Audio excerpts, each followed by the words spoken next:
Hello, hello. What's up, landlords? Renee here. Sorry I had some technical difficulties. YouTube logged me out of my account for some reason, and I was like really running into roadblocks. And I already started the weekly live stream inside the school community I have, just in case anybody showed up. And I was about to call it quits, but I called out, I guess, sick for the holiday last week for Mother's Day. So if I canceled that, I was like, man, I have to do it today.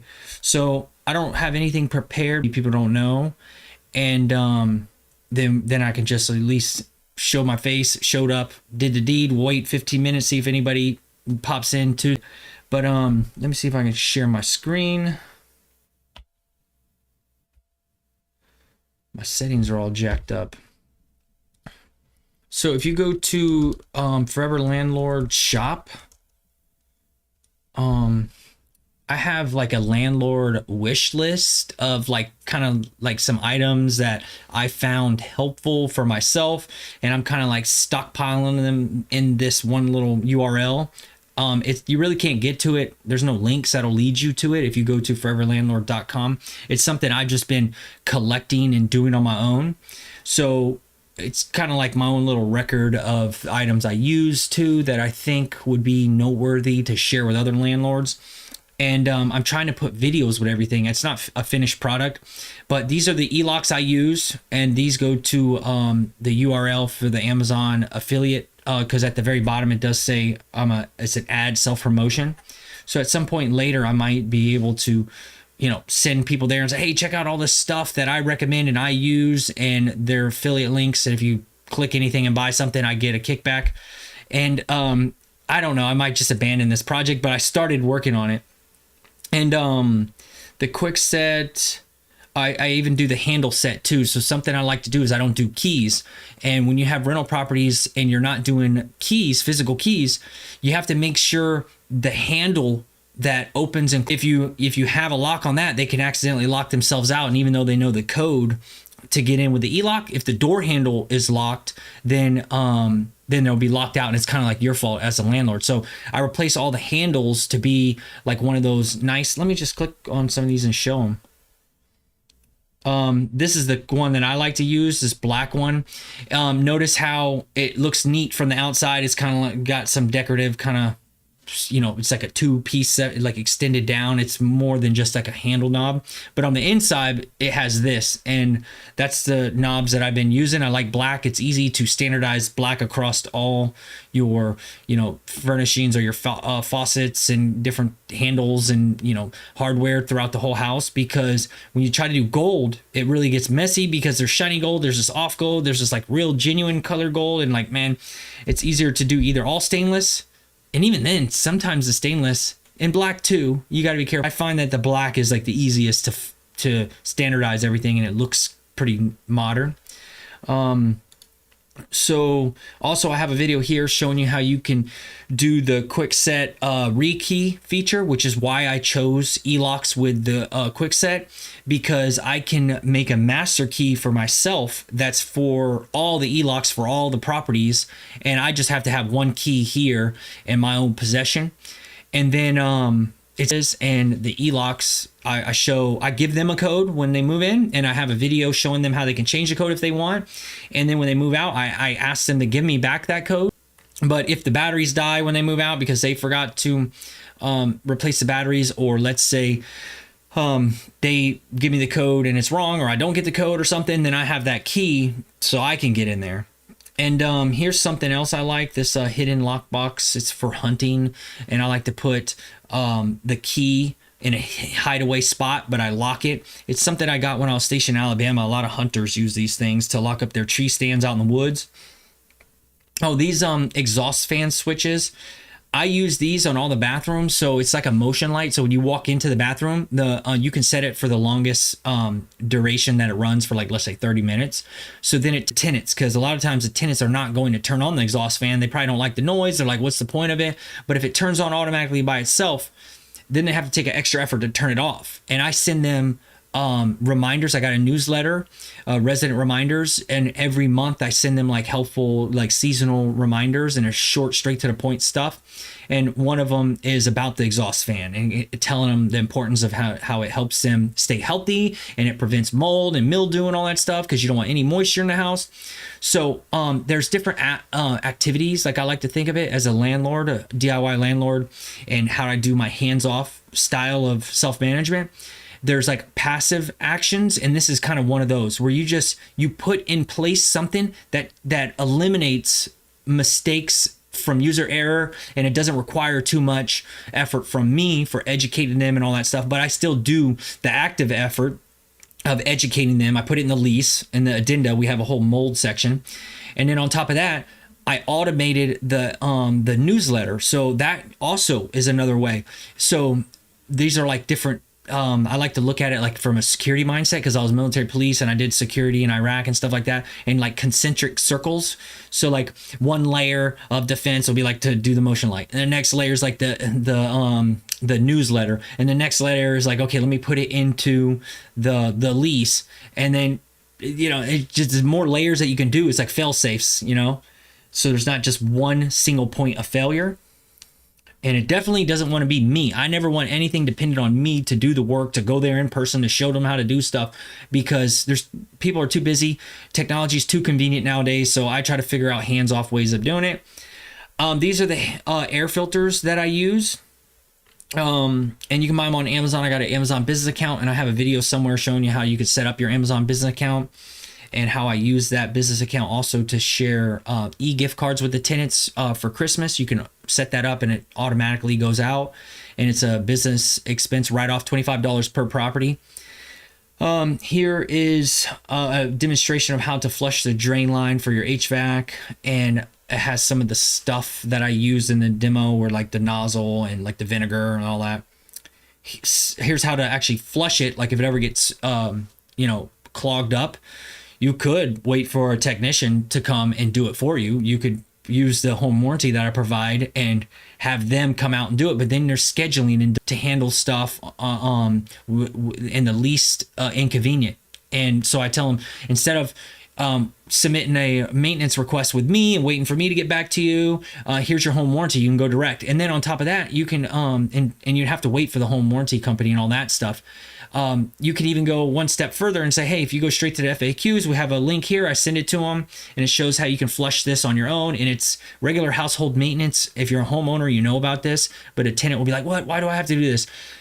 It's all about how you reframe this stuff. When I do that newsletter, everything I wrote was not for the landlord's interest or the interest of the property. It was always about like the scorching summers in Florida, and stay cool and stuff like that. And here's how you can fix a problem on your own without waiting for peak season delays and stuff like that. And what else do I got here? This is the garage door opener I use. I standardize that across all the properties. Same thing with the e-locks, because then when you make a demo video, you can make it once and you can use it multiple times over and over. I even show the products in here are like something you could buy as a landlord if you want to do some of this stuff on your own, or if you want to do it on your own personal house. But also some of them are overlapping with my self-service property management website. It's unbranded, where I do demos of like regular household maintenance and my wife narrates them. It's unbranded. Like I don't show my face. It's filmed over my shoulder and my wife narrates it, so it's more friendly. And I made it that way because I was thinking other landlords could use it in their FAQs. So when you see stuff here on this foreverlandlord.com/shop, and these are items you could buy, you could either buy them for yourself and do your own demos. You can buy them and provide them for your rentals. You can buy them and use them yourself. I just know that over my 10 years of doing this stuff, I thought it was helpful for me, and maybe you don't know about it. So I'm putting it here, and I don't know. I may abandon this. I don't know if it's going to be worth it. But for ants, we have these little black clear ant things that come around, and they're hard to keep out because they can get into the tiniest hole. I made a video showing you how you can kill them, get rid of them, and prevent them from getting in the house, and how to identify how they get in the house. Made a video about spraying around your house for bugs once every 6 months. And I have these products or whatever I used with these affiliate links. how to test the smoke CO detectors with this little extendable thing, and no ladder. So also I put in the fire extinguisher. Just make sure you check that when you're checking your smoke COs.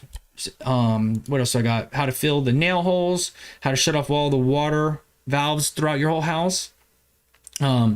Removing minor clogs. I've already filmed some footage of showing how to stick the little like zip it thing, or this, I forget what they call it, like the squirrel or the weasel or whatever, in the sink, and kind of like spin it around and pull it out. Snake of a drain in a shower.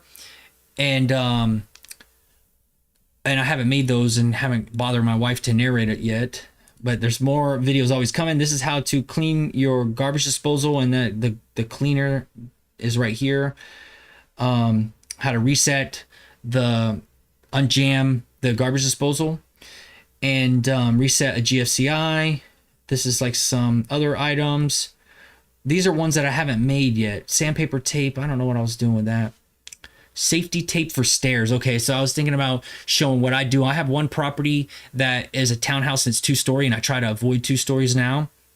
And what I do for just extra safety measures, there is a handrail, obviously, but on each of the steps, it's like wood, and I know it's slippery. So I put like sandpaper tape on that all the way up, and I was going to show a video of how to either replace it. Let's say the tenant is like there for a while and they want to replace them so they don't get like, any dings when they move out.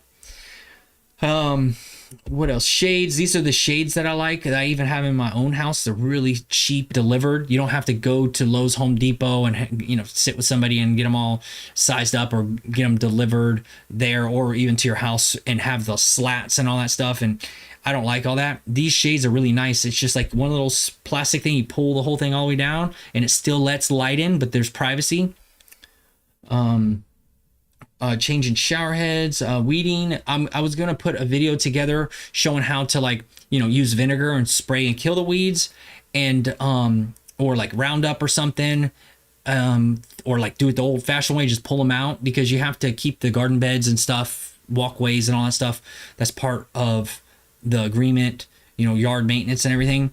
So if I'm going to ask tenants to do something, I'm going to put it in the lease or whatever, I want to also assist them and give them the best tips that I know to make the job easy, and give them stuff to think about that they may not know about. Mailbox number tags, and this is for the AC disconnect, because I found out that the National Electric Code changed recently, and if you have those easy pull disconnects for the outdoor unit, the condensing unit outside for your HVAC system, that's what the technician will pull out when they're working on it, so they don't get shocked. But there's 2 hot like metal connection pieces, but when you pull that thing out, it there's a gap. It fills that gap. So if a kid gets in that, opens that lid and pulls it out, and he touches the sides of those terminals, they're hot, they'll get shocked, and it's like a big deal. So they need to be secured somehow. It can be with one of a metal zip tie or something, or like I got these cotter pins, is what I made a video about that. And yeah, and at the bottom I put some Audible books that I recommend for new DIY landlords, starting out. It's not a full list, but I need to go through and listen to them all again and make sure they're all still like something I approve of or I would recommend. And I put those here because if I'm ever recommending any books, it would be nice to just send them to a link. And I think if you, at the end of the URL, I think if I put #books, yeah, it's already there, and hit enter, it goes straight to the bottom of this page. So foreverlandlord.com/shop #books, enter, and it drops down here. And see, I love this landlording stuff. And whoops. Man, I got to redo my buttons here. But I love this landlording stuff, and I'm committing to it forever. And when you're constantly thinking about it and constantly trying to get better, and you're always tinkering with stuff, this is the kind of things that I like to do. I remember growing up, my dad, he's real hands-on. He's older. My dad's very old. He's like in his 80 something, about to be 90. he was born in the 30s or something. Let me look it up. Like, he is definitely old. But he fixes everything. He never throws out anything. He's always driving and he'll see something in the trash and he'll pull over and be like, "Oh, look at these fishing rods. He's I gotta replace those eyes, the eyes at the end or whatever they're called." And I always remember him being in the garage, always tinkering and working on cars and motors. And something else that is a funny story is an alternator helps the car stay energized when it's driving. From what I know, I'm not a mechanic. The battery helps start the car, but when the car is running and what all the electronics, when you're using electrical, anything, the alternator is spinning with a belt, and that's generating the electricity, the current to power our, diesel powered engine. Well, that alternator it's got a whole bunch of copper wire. If you ever look at one, you can see through the cracks where the heat comes out. It's just all this copper and everything. I saw my dad one time take apart an alternator. He's unspinning all the copper or some kind of motor or something. And I'm like, "What are you doing?" He's like, "I'm looking for the brake." He's like, "I know it's in here somewhere." And he's unspooling all of it very slowly, trying not to break it. And once he finds it, he's going to solder it back. And then he's going to spool it all back and put the lid on it. And I'm like, man, what the heck? He was born in 37. So I don't even know how old he is. But he just came from a different time, and I just remember him always back there tinkering. He made really cool stuff. He had engines, he had race cars, and he had all kinds of fancy cars he used to take to car shows and win trophies, and that was his hobby, and he was all into it. But I was growing up really not interested in it. My brother, however, he got into it. He's really good with his hands and everything. I kind of know a little bit because I'm around them. But so I anticipate that with my rental business. I try to make it run as efficient as possible and keep it as simple as possible, as few as units as I can, and one central market here in Central Florida. Because I guess I'm anticipating, assuming that my kids aren't going to love it like I am. But if I make it easy to maintain and just say, "Hey, this is not going to be a burden on you at all to maintain. It's all paid off and you got reserves and everything. All you got to do is just tend to it when you have some issues."